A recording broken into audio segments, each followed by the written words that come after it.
Алла елшісі саллаллаху алейхи вассалам Құран сіздің пайдаңызға сөйлейтін, немесе сіздің зияныңызға, сізге қарсы құжат болатын кітап дейді.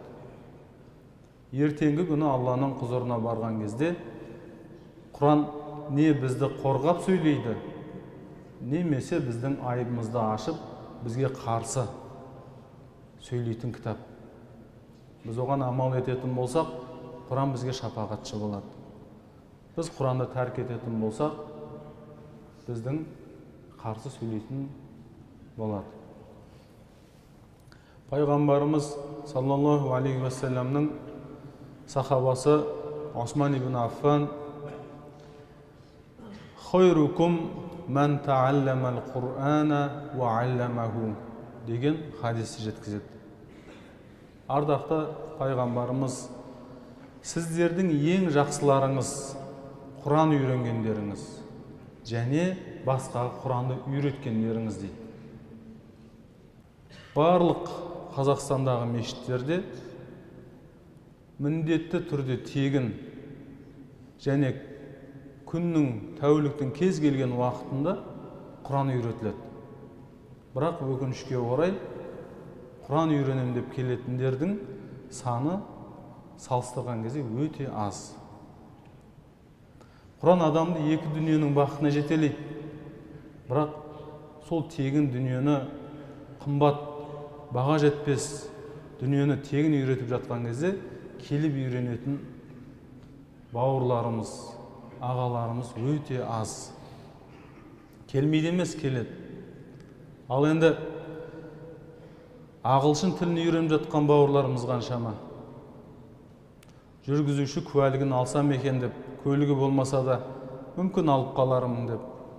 Ағылшын тілі өте зәруме десе, қажет болып қалар деп үйренетін қаншама бауырларымыз бар. Қажет болып қалуы ықтимал болған дүниеге ақша беріп үйреніп жатқандар қаншама. Ал енді екі дүниенің бақытына жетелейтін, адамның жүрегін тазалайтын, пәктейтін Алланың сөзін, пайғамбарымыздың мәңгілік мұғжизасы үйретіліп жатыр, келіңіздер десе, біз оған уақыт таппаймыз, өкінішті. Келіңіз, аптасына 2 рет, жарты сағаттан ары кетсе 1 сағат уақытыңызды бөліңіз деген кезде түрлі сылтауларды айтып, қашуға дайын тұрамыз, өкініштісі. Ал ардақты пайғамбарымыз саллаллаху алейхи вассалам «Инналлади лайса фи жауфихи шайун минал Құр'ан кәлбейтил хариб» деп айтады. Ақиқатында кеудесінде Құраннан еш нәрсе болмаған, Құранның бірде-бір аяты болмаған адам, ол қирап тұрған үй тәрізді дейді. Жай мұсылманмын деген жетпейді бізге енді. Біз енді айтамыз, ла илаха иллаллах деп айтсаңыз, сіз мұсылмансыз деп айтамыз. Оған ешбір дауымыз жоқ. Бірақ сіз ертең Алланың алдына қалай барасыз? Тым құрғанда, дастарханда ер азамат болып отырып, ықылас пен фатиханы білмесеңіз, қалай болады ол? Мен Құран жаттап алдым дейді. Кириллицадан жаттап алдым дейді. Арабшасына тілім келмейді дейді. Құран үлкен ұлық кітап болғанмен, оның 1000 қырының бірі кез келген адамның тіліне жеңіл болуында. Құранды тек қана ғұмырын арнаған кісі ғана жаттайды деген нәрсе жоқ. Оқумен, жұмыспен қатар алып жүріп жаттауға болатын кітап. Құранның ұлылығы сонда, мұғжизалығы сонда. Пайғамбарымыздың мұғжизасы Алланың сөзін жаттамаған адам, ол қалай мұсылман? Мұсылманшылығына сын емес па? Біздің мешіттерде, егер ықылас қойып оқитын адамдар болса, 3-4 мезгілден сабақтар болмай ма? Біздерде тек қана кешке ғана сабақ болады. Неге келмейсіздер? Неге жаттауға ықылас қоймайсыздар? Хазірет Али радиаллаху анху: "Ман қара ал-Құр'ана вастазхараху ва ахалла халалаху ва харрама харамаху адхалаху Аллаху бихил джанната ва шаффааху фи ашратин мин ахли бейтин куллухум важабат лахун нар" деп айтады пайғамбарымыздың сөзі. Кім Құран оқитын болса, оны жаттап алатын болса, Құранның адал дегенін адал десе, Құранның харам дегенін харам десе, сол амалымен Алла тағала жәннатқа кіргізеді. Сонымен қатар өз шаңырағынан, өз туыстарынан, өз отбасынан тозаққа міндетті түрде түседі деген 10 адамды араша болып, шапағатшы болады дейді. Қандай ғажап нәрсе. Менің жолым болмай жатыр, үйде ұрыс керіс болып жатыр деп мешітке келетін отбасы мүшелері бар, адамдар бар. Жұмысым жүрмей жатыр, бірім екі болмай жатыр, балам тыңдамайды, әйелім тыңдамайды, күйеуіммен ұрсам деп келетіндер болады. Сіз Құран оқисыз ба десе айтады, мен оған уақытым жоқ дейді. Бала шаға бағуым керекпін дейді. Құранның баршасын оқу шарт емес. Өйткені Құранның белгілі сүрелері бар. Құранның негізгі мән мағынасын қамтитын сүрелері бар. Міне сонда оқымаймыз.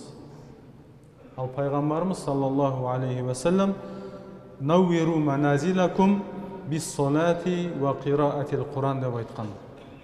Шаңырақтарыңызды, үйлеріңізді намаз оқумен, Құранды тилауат етумен, Құранды оқумен нұрға бөлеңіздер дейді. Үйіңізде отбасылық қиыншылық болып жатыр ма? Жұмысыңыз жүрмей жатыр ма? Неге Алладан сұрамайсыз? Неге Алланың сөзін оқымайсыз? Бас кінәрат демек өзімізден. Басты шешілмей жатқан түйіннің басты айыпкері ол өзіміз. Алланың сөзін оқымаймыз, Алладан сұрамаймыз. Құранның 1001 қыры бар. Құранды оқығанда сауап, тыңдағанда сауап. Оқи алмай жүрген адам Құранның кітабын ашып, ықыласпен қарап, менің жаратушымның сөзі, Раббымның сөзі деп көз салып отыратын болса, ол да сауап. Намаздан кейін біздің мешіттерде, осы Қазақстанның, Орта Азияның мешіттеріне қалыптасқан дәстүрде намаздан кейін міндетті түрде Құраннан бір сүре немесе бірер аяттар оқылады. Ол да сүннет. Өйткені Абдулла ибн Масуд, Алла одан разы болсын, сол кісіге пайғамбарымыз маған Құран оқып берші деп айтады. Сонда Абдулла ибн Масуд: "Уа Алланың елшісі, сізге Құран түскен болса, мен сізге қалайша Құран оқимын" деп таңғалады. Сонда мен басқа біреуден Құранды естігенді ұнатам, жақсы көрем деп айтады. Сөйтіп Абдулла ибн Масуд Құранды оқи бастайды. Сөйтіп белгілі бір аяттар келген кезде пайғамбарымыз: "Жа, тоқта" деп айтады. Сонда Абдулла ибн Масуд: "Мен Құранды оқуды тоқтатып қарасам, пайғамбарымыздың қос жанарынан да, екі көзінен де жас пора-пора болып ағып жатыр екен" дейді. Намаздан кейін Құран оқылған кезде тыңдап отыратын болсақ, біздің ақылымыз түсінбесе де, біздің жүрегіміз түсініп, сүннет орындаған боламыз. Өйткені ол біздің жаратушымыздың сөзі. Құранның тағы да көптеген қырлары. Жай адам емдік үшін де оқылады ол. Адамның денесіндегі сырқат үшін, науқастық үшін де оқылып шипа ретінде оқылады. Құран әрине Алла тағала жер бетін басып жүрген пенделер үшін түсірген. Дегенмен бақилыққа кеткен мұсылмандарға сауап үшін оқу да Құранның бір қасиетінің бірі. Ахмад ибн Хамбал рахматуллахи алейхи жеткізген риуаятта ол кісі айтады: егер зиратқа кіретін болсаңыздар, аятул курсиді 3 рет және құл хуаллаху ахадты оқыңыздар. Сосын бұл сүрелердің сауабын зияраттағы марқұмдарға бағыштадым деп айтыңыздар деген Ахмад ибн Хамбалдан келген риуаят бар. Ал Абдурахман ибн Аля деген кісі өз әкесінен риуаят етеді. Жан тапсырайын деп жатқан әкесі: мені лақатқа қоятын болсаңдар, бисмилля аля миллати расулилля деп, Алланың атымен Мұхаммедтің үмметі деп қоятын болсаңдар, бас жағыма Бақараның 5 аятын, аяқ жағыма соңғы аяттарын оқыңдар. Өйткені Абдулла ибн Омардың осылай өсиет еткенін мен естіген едім деп айтқан екен. Міне осындай риуаяттар, хадистер өте көп. Ал енді Алланың сөзі, Құранды әрине түсінуде оған белгілі бір қатар оннан аса ғылымдардың толық жетік меңгерген адам болу керек. Құранды толық түсініп, оны басқа біреулерге үйрете үшін. Сол ілімдерді үйренген кісілерден арқылы біз Құранды үйренуіміз керек, тәлім алуымыз керек болады. Ол кісілердің жазған кітаптарын, еңбектерін оқу арқылы біз Құранның мән мағынасын мейлінше жақсырақ, мейлінше кеңірек түсіне бастаймыз. Енді біз Абу Ханифа негізін салған Ханафи мектебінің негізінде жүретін жамағат болып саналамыз. Әхли сүнна уәл жамағаның ішінде Ханафи мектебінің бойынша жүреміз. Сол себептен мына Абу Ханифаның өмірінде Құранға қатысты болған бір оқиғамен тәмамдасақ.